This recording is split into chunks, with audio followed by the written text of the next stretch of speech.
Let's talk about something we've all felt, that pressure. The pressure to spend, to impress, to keep up with what everyone else is doing. It comes at you from everywhere, friends, family, social media, and honestly, it can be absolutely exhausting. So we're going to dive in and figure out how to push back and build some real financial confidence. I mean, has this ever happened to you? You're hanging out and someone just casually mentions they bought a new car or booked some crazy expensive trip, and for a second you feel that little pang inside, that little voice that whispers, "Hey, am I falling behind here?" If you've ever felt that, you are definitely not alone. So this feeling, this whole thing, let's just call it what it is, the pressure to spend. It's this powerful, almost invisible force that can mess with our financial decisions, sometimes in ways we don't even see happening. Let's break down what it actually looks like. Okay, first things first, let's get one thing straight. Feeling this pressure doesn't mean you're weak or that you're doing something wrong. It is a completely human response. We live in a culture that screams at us that what we own defines who we are. There's actually a psychological term for it, social comparison. We are literally wired to measure ourselves against others. Sometimes the pressure is super obvious, right? Like a snarky comment about your car. But other times, it's a lot sneakier. It's the friend who always insists on going to fancy restaurants, or that relative who just keeps asking when you're going to upgrade to a bigger house.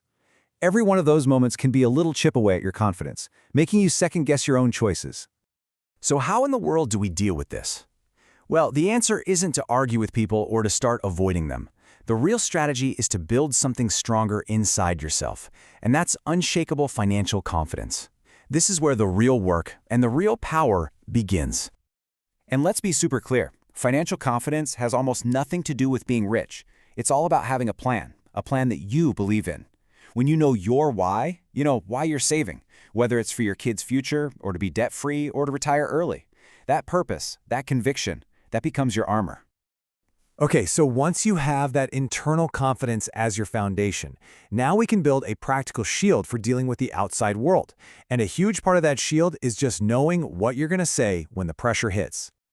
Now, see what's happening here? These aren't excuses. These are declarations of your values. Instead of getting defensive about what you're not buying, you just flip the script and talk about what you are building.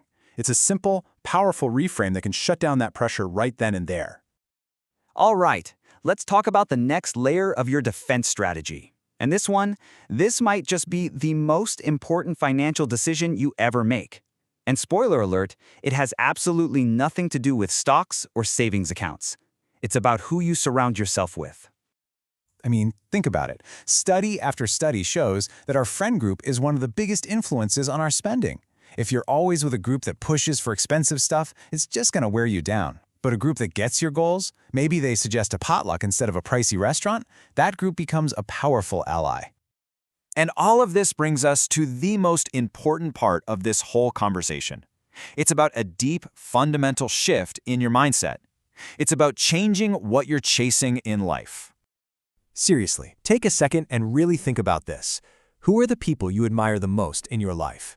Is it because of the car they drive, or is it because of their integrity, their kindness, their character?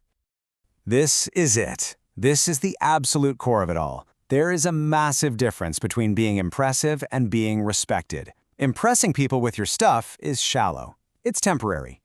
Earning respect for who you are, that's deep, and that lasts. Because the people who will have your back in a real crisis, they do not care what brand of watch you're wearing. This right here, this is the ultimate truth to hold on to when you feel that pressure start to build. Your integrity, your generosity, your reliability, that is your real wealth. That's the stuff that lasts. So, I'll leave you with this question. Every single financial choice you make is another sentence in the story of your life. So what story do you want those choices to tell? A story about chasing appearances, or a story about building a life of purpose, security, and real, lasting value? The pen is in your hand.